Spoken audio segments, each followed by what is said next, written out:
Salut les coquinotes, aujourd'hui nouvelle vidéo, j'avais envie de vous parler du rééquilibrage alimentaire. Pourquoi je voulais vous en parler? Parce que je voulais vous avertir que c'était une grosse supercherie. Alors pourquoi je dis ça? Le mot est peut-être un peu fort, supercherie, mais pas tant que ça. Je vais vous expliquer mon point de vue. Avant de commencer, n'oubliez pas de vous abonner à la chaîne YouTube pour pouvoir recevoir les notifications des vidéos en avant-première, avant même qu'elles soient sur la page Facebook. Voilà, comme ça vous pourrez voir les vidéos dès qu'elles sortent. J'en poste à peu près une par semaine. Donc voilà, ça permettra aussi de faire grossir la communauté. Donc n'hésitez pas à laisser votre commentaire et à mettre votre petit like sous la vidéo. Alors, du coup, le rééquilibrage alimentaire, qu'est-ce que c'est? C'est un terme déjà qui a été utilisé par le PNNS, le Plan National de Nutrition et Santé. Donc déjà, pour l'instant, c'est un enjeu de santé publique. Ce qui veut dire que du coup, c'est très généralisé, c'est vulgarisé, c'est pour en fait être compréhensible et pouvoir être mis en place par la majorité des personnes. Sauf que chaque personne est différente, donc c'est difficile de généraliser une alimentation. Et comme c'est dédié à la classe moyenne de la population, du coup, les recommandations, les repères qui sont donc prodigués, correspondent en fait au strict minimum de ce qu'il faudrait dans l'alimentation. Donc je vous donne un exemple, les 5 fruits et légumes par jour, c'est le strict minimum.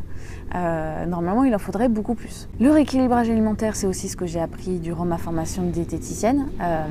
Donc c'est un peu un conditionnement aussi de ce qu'on apprend dans les études. Après, il faut se faire aussi sa propre idée et l'adapter aussi avec sa pratique professionnelle.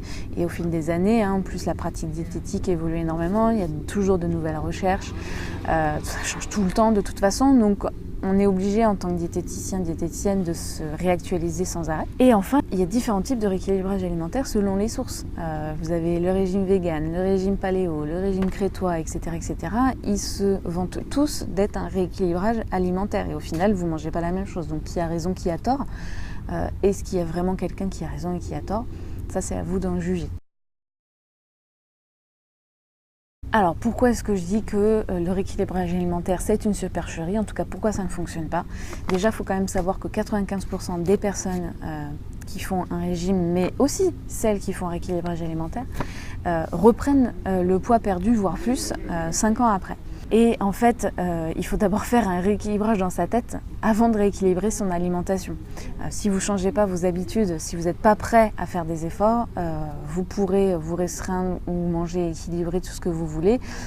Si vous n'êtes pas prêt à réellement faire le changement, mais dans votre tête, au bout d'un mois, les efforts, les habitudes, elles ne seront pas prises, enfin, ça ne servira à rien, quoi. À partir du moment où en fait il y a une restriction, c'est-à-dire que même admettons, vous mangez une plaquette de chocolat en entier. Si on vous dit dans l'équilibrage alimentaire, je vous autorise le chocolat, mais seulement un carré, vous passez d'une tablette à un carré, c'est associé à une restriction. En tout cas, dans votre tête, votre cerveau l'associe à une restriction. Donc, qui dit restriction dit au bout d'un moment, on en aura le cul. Et votre cerveau, il va dire stop, rebouffe ta tablette de chocolat parce que j'en ai trop envie. Tu m'as restreint pendant trop longtemps, tu m'as contrôlé. Donc, qui dit contrôle, dit perte de contrôle forcément derrière. Et donc, même si c'était un rééquilibrage alimentaire, c'est une restriction comme n'importe quel autre régime. Et donc, ça ne dure pas. Et notamment, si vous avez des troubles du comportement alimentaire, tout ce qui est hyperphagie, grignotage, voire même boulimie et autres, l'équilibre alimentaire ne résout rien. Parce que si vous grignotez des cacahuètes et que je vous dis qu'il faut manger des carottes pour éviter de grossir, vous allez me rire au nez. Le problème, c'est pas les cacahuètes ou la carotte, c'est le pourquoi du comment, pourquoi vous grignotez tout simplement. Pourquoi vous grignotez au final. Donc ça, c'est un travail plus profond, un travail sur les émotions, un travail psychologique qu'il faut faire. Et c'est ce que je développe d'ailleurs dans mon coaching et dans mes formations sur l'alimentation intuitive. Autre chose aussi, je voulais vous dire que être gros, c'est pas simplement donc un problème de balance énergétique. Sinon, mon métier, il n'existerait pas. Enfin, si c'était aussi simple que ça, on mangerait autant qu'on dépense quand on n'a pas de problème de poids, on mangerait moins que nos dépenses pour perdre du poids, et puis basta, et ce serait réglé. Donc non, c'est pas aussi simple que ça. Il y a tout le côté psychologique dont je vous ai parlé, qui est, j'ai envie de dire, presque 100% en fait du travail, quoi. L'alimentation vient après. Il faut d'abord faire un travail dans sa tête Et après, l'alimentation vient et suit en fait tout naturellement. L'autre point, c'est que chacun a des besoins différents. Chaque personne ne peut pas dire à tout le monde de manger tant de fruits et légumes. Il y a peut-être des personnes qui en ont besoin un peu plus, notamment par exemple les personnes qui fument, puisqu'on a besoin de plus de vitamine C quand on fume. Donc on a besoin de plus de fruits et légumes. Donc on ne peut pas se permettre de généraliser. Alors oui, c'est bien de généraliser, d'avoir des critères de base, mais il faut toujours l'adapter à ses propres aussi situations. Alors maintenant forcément je vais nuancer mes propos. Attention à l'amalgame, quand je dis que l'équilibre alimentaire c'est une grosse supercherie, vous l'avez compris, c'est pour vous expliquer que il n'y a pas que l'alimentation quand on veut perdre du poids. En tout cas c'est pas du tout la priorité, il y a autre chose derrière. Mais je suis pas en train de dire que ça ne sert à rien, que ce n'est pas ce qu'il faut faire, puisque bien évidemment tous les autres régimes sont bien pires, je pense notamment au régime du camp ou du con comme on l'appelle dans le métier, parce que c'est vraiment de la grosse merde, pour être franche avec vous.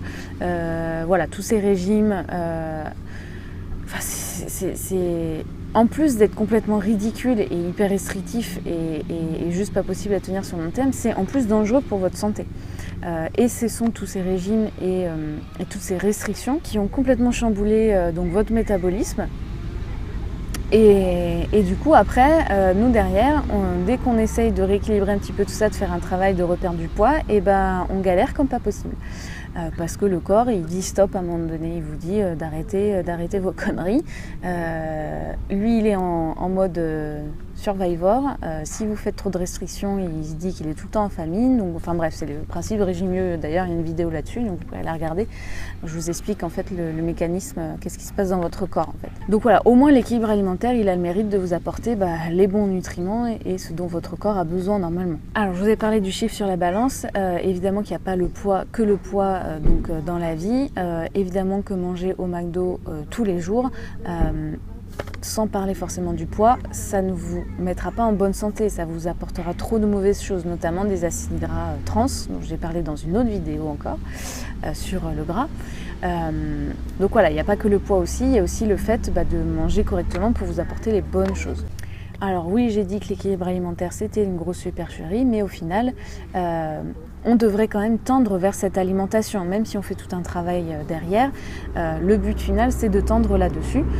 Alors attention, je vous l'ai dit au début, les repères qu'on peut vous donner à la télé, etc., ce sont juste des repères.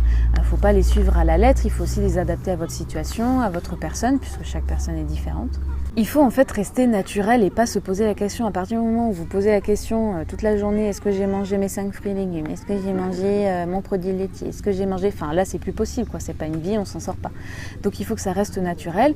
Et quand ça devient naturel, vous allez vous rendre compte que parfois, j'ai envie d'un fruit, j'ai envie de quelque chose de frais.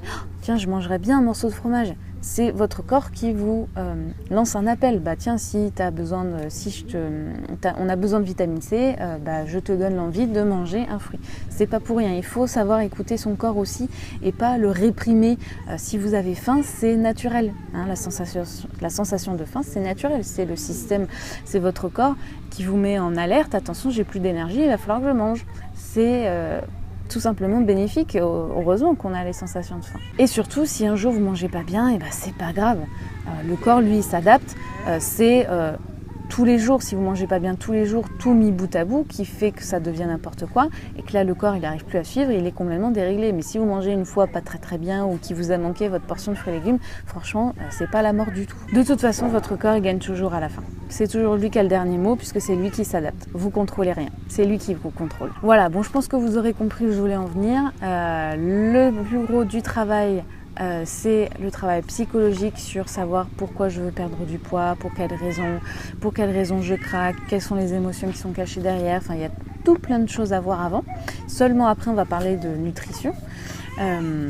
Et c'est notamment ce que je fais dans mes coachings personnalisés. C'est ce processus-là que l'on pratique pour vous permettre en fait de vous libérer un peu de vos restrictions, d'avoir retrouvé une alimentation naturelle, en fait, de plus réfléchir, de plus avoir de culpabilité, de plus se sentir frustré, juste de manger, de vous faire du bien, de vous sentir bien. Voilà, attention aussi à l'équilibre alimentaire, à la restriction, tout ce qui est dans les excès, hein, tout ce qui est trop peut conduire à des dérives alimentaires comme l'orthorexie. J'ai fait une vidéo là-dessus, donc faites attention à l'obsession du manger sain, ça peut aller très loin parfois. Je vous invite à aller voir cette vidéo en tout cas. Donc voilà, j'espère que cette vidéo vous aura plu, vous aurez appris des choses. N'hésitez pas à vous abonner à ma chaîne YouTube. Vous avez aussi la page Facebook. Ça vous permettra du coup de recevoir les vidéos dès qu'elles sortiront. Et puis ça nous permettra aussi de faire grossir la communauté des Cookinotes. Vous pouvez me laisser votre commentaire. Et vous devez me laisser votre commentaire en bas de la vidéo. Vous pouvez me poser toutes les questions que vous voulez, j'y répondrai avec plaisir. Si vous avez des questions un peu plus privées, faut pas hésiter à m'envoyer un mail sur mon blog, hein, lescookineriesdaurelia.fr. Et vous retrouvez donc juste en dessous de la vidéo, il suffit de cliquer sur le lien, vous renseignez votre adresse mail et vous retrouvez la petite fiche mémo qui reprend les points importants de la vidéo. C'est offert, hein, ça vous permet d'avoir une trace de ce que j'ai dit dans la vidéo pour l'avoir toujours sous les yeux. Donc voilà, n'hésitez pas à rentrer votre mail. Et puis je vous souhaite une belle journée. Et puis je vous dis à très vite pour une nouvelle vidéo. Salut!